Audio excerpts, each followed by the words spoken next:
Bien, me llamo Jaume Farrerón, soy doctor en filosofía con una tesis doctoral sobre la muerte en Heidelberg. Antes había publicado algunos artículos antes de doctorarme, las revistas Logos, Endosa, Convivium, me doctoré en 2018, relativamente tarde, y después he ido publicando como investigador freelance, vamos a decirlo así, en diferentes, por ejemplo, los coloquios de Vic, en congresos de filosofía, voy publicando lo que sería como una ampliación o profundización de lo que expuse en la tesis. La tesis es una investigación que intenta demostrar que el enunciado "la muerte es la verdadera existencia" sería algo así como que Adorno explicó en la dialéctica negativa, y lo explicó un poco aterrorizado, diciendo que si ese no sería el absoluto que durante tanto tiempo había andado buscando la filosofía. Y él niega que pueda ser así porque dice: entonces nada tiene sentido, mi planteamiento es completamente inverso. El sentido, la muerte es precisamente lo que da sentido a todo, es la fuente de sentido, y tampoco se puede hacer como hace Sáenz Rueda, de dividir la filosofía del siglo XX en dos bloques. Uno sería la filosofía del sentido y otro, digamos, la filosofía relacionada con la racionalidad, de manera que sí se aceptaría que el enunciado "la muerte es la verdadera existencia" sería muy importante, a pesar de que en su libro sobre movimientos filosóficos actuales, en el índice tomático ni aparece la palabra muerte, pero digamos que quedaría como algo ajeno a la fundamentación. A mi entender, lo que hace Heidegger es precisamente fundamentar racionalmente, porque el discurso de Ser y Tiempo es un discurso racional, con una pretensión de fundamentación, que son los fenómenos, y no entiendo por qué ese arrinconamiento o ese intento de decir por aquí la racionalidad, por aquí el sentido. Bien, un poco siguiendo con mi presentación, después de doctorarme he publicado en diferentes sitios, pero recientemente publiqué en la Universidad de Salamanca en una obra que se titula Filosofía y experiencia de la vida, una ponencia que se titula La función de la muerte como instancia constituyente del Dasein. Ahora voy a leer una cita que publiqué en este artículo, está online, o sea, no tenéis que comprar ni siquiera el libro, lo podéis encontrar en la red, y es un fragmento de Eugeni d'Ors, un filósofo católico catalán. Supongo que lo conoceréis. Leo, calma. Sustantivización de la resistencia, el mal. Nuestra invasión victoriosa del mundo externo, nuestra obra de creación se estrellará, en último término, contra una fatalidad residual y irreductible, cuya quinta esencia es el mal, que recibe también por otro nombre el de muerte. Sigue. Pero la suprema objetividad del mal, su calidad de límite, se impone como una obligación de la razón humana. Muerte. Muerte inmortal, importante, que no puede eliminarse mientras nuestra metafísica de mortales sea válida. El postulado del mal objetivo, es decir, el de la resistencia irreductible, es, al lado de la potencia indeterminada, es decir, nosotros seríamos potencia, lo que en Heidegger es existencia, un proyectarse fuera de la temporalidad significa eso, o sea, una posibilidad. La muerte es posibilidad de la imposibilidad, y luego en Heidegger aparece también la palabra potencia e impotencia, con lo cual tendríamos aquí una cuestión semántica que habría que aclarar, pero que no creo que tenga problema. El postulado del mal objetivo, es decir, el de la resistencia irreductible, es, al lado de la potencia indeterminada, uno de los dos indispensables para que cualquier especulación metafísica pueda iniciarse y avanzar. Y entonces yo a este fragmento de Eugeni d'Ors, ahora comento, termino aquí, en la misma cita que estoy sacando de la ponencia de Salamanca, digo, el punto de partida fenoménico es la resistencia de las cosas, como condición de posibilidad de la objetividad del objeto, fundamento de toda ciencia. O sea, primero tendríamos una resistencia de las cosas y en la ciencia, que es una modalidad de la existencia, porque lo primario es esa existencia que topa con las cosas, tendríamos la objetividad, sería un concepto derivado de esa resistencia. Y entonces añado, dentro de ese mismo fragmento, el dolor, y va dolor entre comillas, porque sería un existenciario, no sería el dolor empírico en principio, sería un existenciario de los que constituyen el concepto de Dasein en Heidegger. El dolor constituye la forma más depurada de manifestación fenomenológica ordinaria de la resistencia y por ende de la imperatividad. La muerte señala en primera instancia el caso límite del dolor. Es decir, que esa resistencia se manifestaría sobre todo, se puede manifestar de otras maneras, pero donde la resistencia es pura es cuando no la queremos, ¿no? Una resistencia que produzca incluso placer, ¿no? Pero la resistencia se nos presenta, digamos, desnuda en el dolor. Y la muerte sería esa resistencia llevada al límite, que es un poco lo que está explicando, aunque no lo dice exactamente así, es un poco lo que está explicando Eugeni II. Pero claro, ¿qué ocurre? En Eugeni II esto es el mal, porque él es católico. Mientras que en Heidegger esa valoración no se da. Al contrario, hay una valoración de la muerte como aquello que posibilita la existencia auténtica. Y luego hay que decir algo más, y es que la muerte es solo un caso de la finitud. O sea, la muerte como experiencia nos permite comprender algo más amplio que es la finitud. Y la finitud nos lleva a la cuestión del ser. La cuestión del ser y la cuestión de la nada. O sea que para Heidegger todo está ordenado a aclarar el sentido del ser.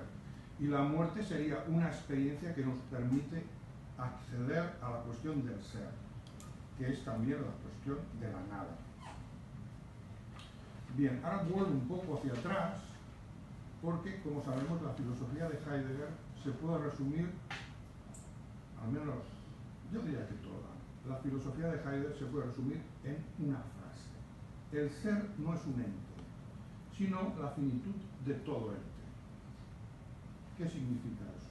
Que el ser no se puede interpretar como una especie de superente, que es lo que ha hecho la ontoteología desde los tiempos de Platón.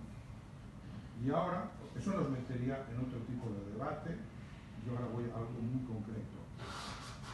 La esencia de la finitud es la temporalidad. Y estoy hablando ahora de la finitud, no solo de la muerte. Digamos que la muerte sería la finitud manifestada en el éxtasis de la temporalidad del futuro. Tiene tres éxtasis, lo sabéis, los que conocéis un poco Ser y Tiempo. La temporalidad tiene tres éxtasis, la muerte solo afecta al futuro, pero la finitud no es la única forma, la muerte no es la única forma de finitud que está presente en la temporalidad. También quiero recordar que en Heidegger el método es descriptivo, es decir, que todos los conceptos que yo ahora voy a utilizar los podemos experimentar, es un método, digamos, uno puede filosofar y empezar a construir conceptos, pero Heidegger metodológicamente se exige siempre cuando habla de algo, cuando utiliza esos conceptos un poco, que son neologismos, son términos técnicos, siempre remite a los fenómenos. O sea, todo lo que cuento, por ejemplo, la experiencia del ser para la muerte, del estado resuelto, todo eso se puede experimentar. Esto es importante.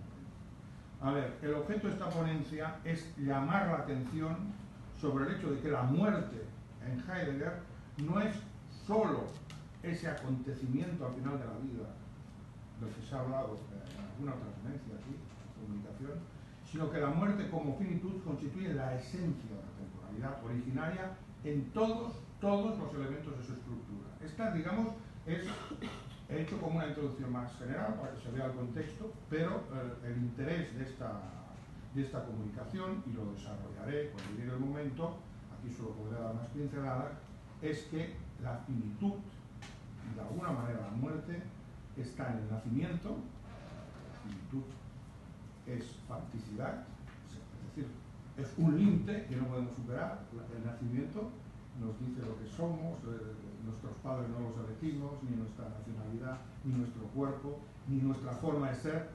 Y eso es un límite, y como límite, porque esta es la esencia de la muerte, que es un límite absoluto, ya lo tenemos en el nacimiento. Y precisamente porque tenemos esa experiencia de la facticidad y de la nada, o sea, que estamos suspendidos sobre la nada, podemos saber lo que hay detrás de la muerte. La muerte como éxtasis del punto, nada. Tenemos ya una previa experiencia de la nada. Digamos, yo lo resumo en una sola frase: incluso los católicos lloran en los funerales. También lloran en los funerales. Creen en la vida eterna, porque esa experiencia de la finitud y de la nada ya la llevamos incorporada a nuestro ser. En Heidegger, la finitud es la posibilidad de la imposibilidad, es el límite, esa resistencia. A mí lo que me interesa es cómo se puede pasar del factum brutum de la resistencia, que cuando por la noche nos levantamos con la luz apagada y topamos con un mueble y sentimos dolor. Ahí está ya toda la verdad. Ahí está toda la verdad. Pero ¿cómo podemos pasar de este factum brutum a la validez del enunciado, la muerte es la verdad de la existencia? ¿Cómo cambiamos de un plano a otro? Porque son diferentes. Porque en el plano, digamos, fáctico no hay legitimidad. Como he dicho, es un factum brutum, mientras que la verdad es algo que se nos impone, que nos obliga, que establece un límite, pero también podemos mentir. Es decir, que la fuerza de la verdad está en otro sitio. Por ejemplo, un mueble que me ofrece resistencia, puedo ir y con un instrumento romperlo y deja de ser una resistencia. La muerte puedo mentir. Puedo decir que 2 y 2 son 6. Sé que estoy mintiendo.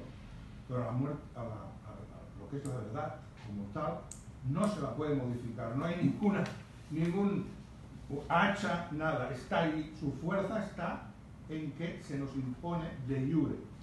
Y yo lo que quiero es pasar de un plano a otro, del plano de esa facticidad que hemos visto en la resistencia bruta al plano de la legitimidad de la verdad, para un poco romper la tesis de Saga-Rueda, ¿no? Bien, entonces, ¿cómo se da ese paso? Ahora tengo que un poco entrar en el tema de los niveles de fundamentación de la filosofía. Vamos a resumir muy rápido porque nos falla el tiempo. El discurso filosófico puede tener un referente puramente empírico, es el nivel del que no han pasado los anglosajones. Las cosas, los hechos, no los sacas de ahí. En la Europa continental sabemos desde Kant que detrás de las cosas, de los objetos que percibimos, hay un sujeto trascendental, constituyente, y a partir de ahí pues ya se rompió con esa filosofía del sentido común que un poco era heredada, la ontología de la cosa, de los propios griegos, ¿no? Más adelante, después de este paradigma del sujeto, se llegó a otro, y también por mucha influencia que tuvo Heidegger en esto, su obra Simon Zeit, dice Habermas, que es el acontecimiento filosófico más importante de la desde la fenomenología. Dos minutos. 2 minutos, bueno. Quería solo decir que hay 4 niveles de fundamentación después de que se rebasara, gracias a Heidegger, ese nivel del sujeto y se pasara al lenguaje. O sea, que ese sujeto trascendental sí está ahí, pero se fundamenta en el lenguaje. Parecía que todo el tema de la fundamentación se quedaría en el paradigma del lenguaje, pero un poco esto se infiere a Heidegger. Porque una de las cosas que deja claro Heidegger es que el sentido precede al lenguaje, y esto lo tenemos en ejemplos incluso de animales. Es el ejemplo más claro. Un animal no habla, no conoce el lenguaje, y sin embargo sus actuaciones tienen sentido. ¿De dónde procede el sentido? Nosotros tenemos experiencias equivalentes a las de los animales, sabemos del sentido antes de hablar, y conocemos y experimentamos el sentido sin necesidad de hablar. Entonces, ¿de dónde procede el sentido? Lo dice Heidegger, de la temporalidad. De la temporalidad. Ese plano es previo al lenguaje y fundamenta a su vez el lenguaje. Esto lo expliqué en otra ponencia, y ahora lo único que quiero decir, ya porque ya no queda tiempo, es que cuando llegamos a ese nivel fundamental y último que hemos dicho, que es la temporalidad originaria experimentada, tenemos la muerte omnipresente en todos los éxtasis de la temporalidad. Ya he dicho el nacimiento, pero también está en Heidegger la cura. La cura es una constante recordatorio de nuestra finitud, curarse de aire, de sed, de hambre. O sea, en cada momento somos como una barca que se está hundiendo y estamos achicando el agua. O sea, la muerte es omnipresente, no es algo que está al final. Y luego algo todavía más fundamental, y es la irreversibilidad del tiempo, en el sentido de que el tiempo, digamos, va en una dirección y no podemos eso modificarlo. Ya sé que hay películas de viajes hacia atrás, pero ahí también está presente una finitud, digamos, absoluta. Y entonces, en mi planteamiento, aquí ya hemos pasado del plano del factum brutum al plano de la verdad. Esto lo explicaré porque ya no da tiempo en el desarrollo escrito, pero quiero decir, ya termino, si me deja esta última intervención. En todo lo que es la filosofía del lenguaje aparece el dato de que las condiciones de posibilidad del diálogo, a su vez, no pueden ser objeto del diálogo. Hombre, se puede hablar de ellas, pero no se pueden fundamentar en el diálogo. ¿Por qué? Porque todo diálogo ya las presupone. Esas condiciones de posibilidad del diálogo, que sería de alguna manera el fundamento de la filosofía del lenguaje, se nos imponen, y eso es también otra finitud. Y ahí es donde yo paso del plano fáctico al plano, digamos, de la legitimidad. Y ya está.